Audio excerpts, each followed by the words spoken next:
조갑제 TV 시청자 여러분 안녕하십니까. 2020년 9월 18일 오전 11시 30분입니다.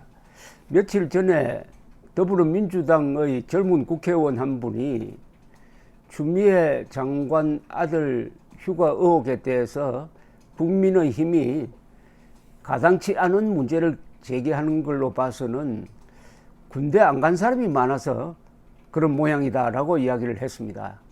조사를 해보니까 더불어민주당에서 군대 안 간 사람의 비율이 국민의힘보다 2배나 많았습니다. 그런데 요사이 일어나고 있는 아주 흥미로운 현상이 하나 있습니다.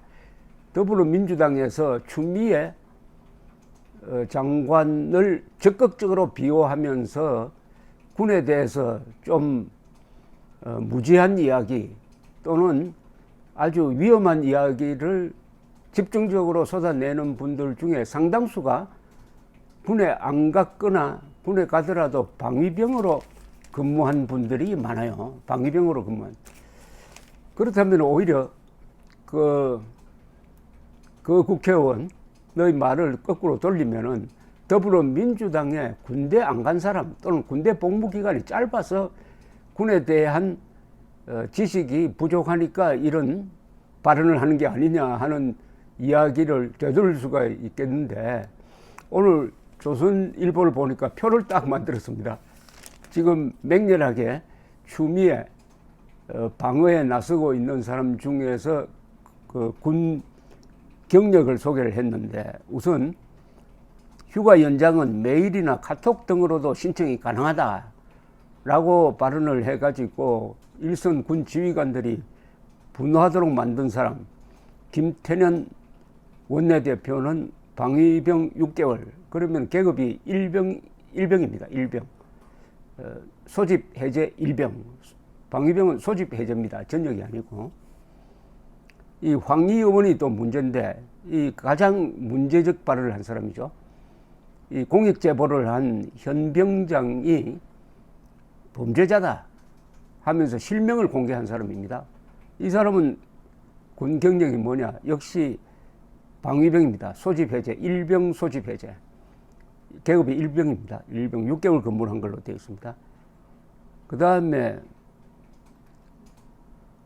건덕질 없이 주먹질을 해 헛스윙, 신원식 의원 책임 물어야 등등. 조국 장관 청문회 때도 그랬고 요사이도 맹활약하고 있는 김종민 의원은 징집 면제. 장관 부부가 오죽하면 민원했겠나, 아무 하자 없다는 반전이 될 수 있다라고 발언한 설훈 의원은 방위병 14개월 했습니다. 그 다음에 정청래 의원, 이 좀 막말이 심한 편이죠.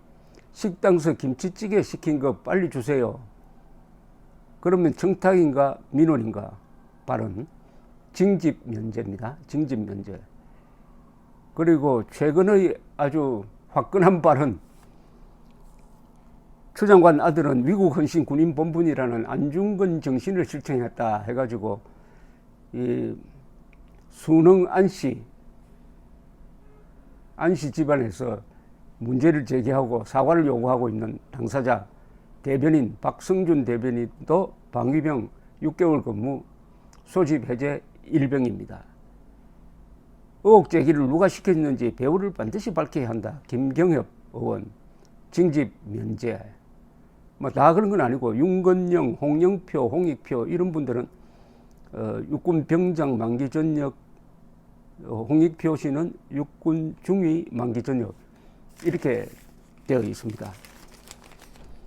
이 태반이 추의 방패 태반이 군 면제거나 6개월 단기 사병이다 하는 이 제목이 시사하는 바가 있습니다. 군 복무 기간이 짧은 것이 뭐 죄가 되는 건 아닌데, 아무래도 현역에서 일선에서 근무하는 사람보다는 후방에서 방위병으로 한 6개월, 길 때는 한 14개월 정도 근무한 사람이 군에 대해서 잘 모르죠. 지금 국회 국방위원회 배치된 여당 의원 9명 중에서 6명이 이 방위병 복무자로서 일병 일병이라는 이야기가 있습니다. 일병. 그런데 일병들의 공세가 심합니다. 지금 일병들의 공세가 향하는 곳은 병장입니다. 현병장. 일병들이 지금 병장을 공격을 하고 있습니다.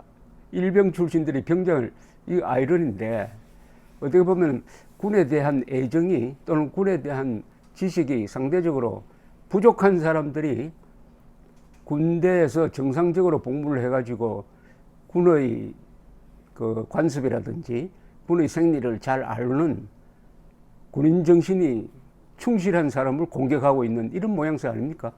일병이 병장을 공격한다. 일병이 병장을 공격한다.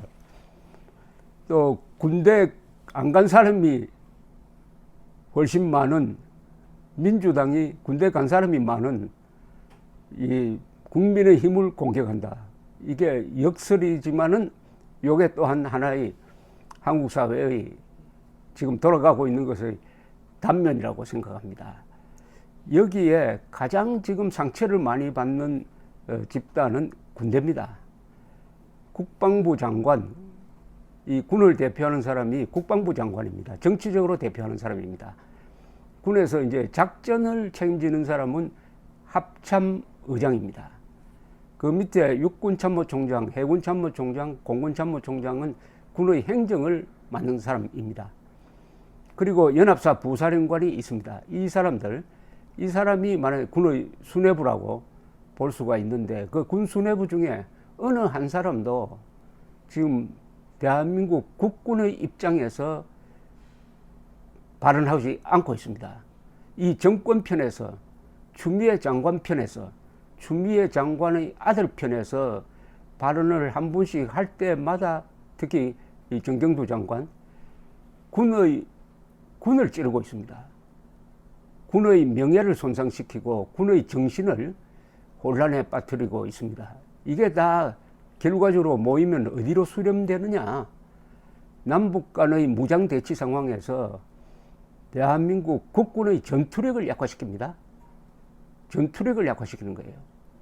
군의 기강을 흔드는 것은 결국은 결과적으로는 의도하지 않다고 보기에는 좀 생각이 짧죠. 그것까지 생각해야 되는데, 결국 북한군을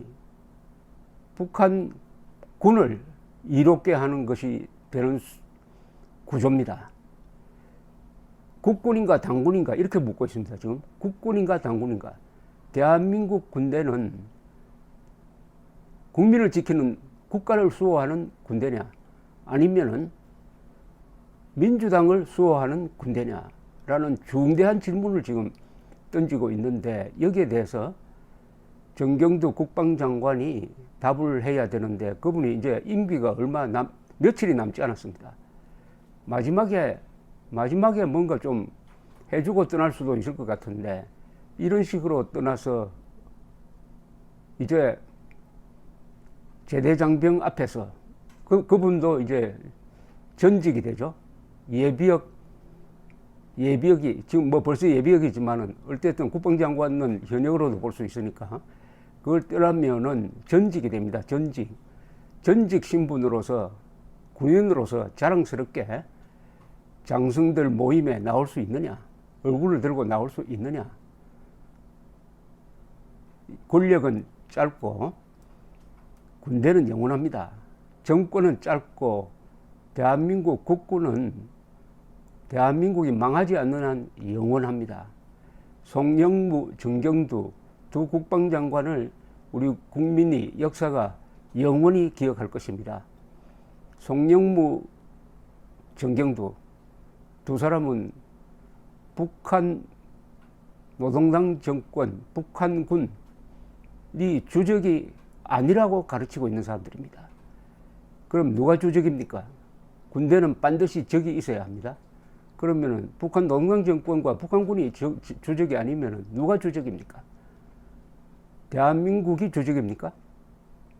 아니면은 대한민국을 발전시킨 주류 세력이 주적입니까? 그리고 송영무 씨는 헬기 사격이 없었는데도 불구하고 광주 사태에서 헬기 사격이 있어가지고 무고한 시민들을 향해서 야만적인 사격을 했다라고 역사를 조작한 사람입니다. 그리고 정경두, 송경무 두 사람은 9.19 남북 군사 합의서를 통해서 수도권 상공에 우리의 공군력이 운용될 수 없도록 비행금지 구역을 만든 사람입니다. 이것만 해도 이 두 사람은 국군으로부터 용서받지 못할 것입니다. 국민으로부터도 용서받지 못할 것입니다. 그러나 지금은 권력의 비호를 받고 있으니까 안심하고 있겠죠. 이런 사람들이 꼭 알아야 될 것이 역사입니다. 모택동이가 이런 이야기 했습니다. 모택동이라는 그 인물이 자신을 어떻게 표현했느냐. 내 이름은, 내가 지금 만들고 있는 이 역사는 중국을 목욕탕의 타일에 비교하면 목욕탕 타일에다가 그냥 펜으로 글을 쓰는 것밖에 안 된다. 목욕탕 타일, 물 젖은 목욕탕 타일 위에 펜으로 글을 써놓으면 어떻게 됩니까? 물 한 부으면 싹 없어져 버리죠. 모택동조차도 역사 앞에서 자신을 그렇게 겸손하게 표현했습니다. 그렇다면 문재인 정권, 지금 기고만장한, 그리고 그 힘을 믿고 국군을 영원히 존속되어야 할 국군을 모독하고 있는 송영무, 정경두의 이름은 어디에 남을까요? 어디에 남겠습니까? 국군 장병들의 마음에 새겨져야 할 그 이름이 목욕탕 타일 위에 쓴 이름처럼 허무하게 지워지고 밟히는 날이 머지 않았습니다. 감사합니다.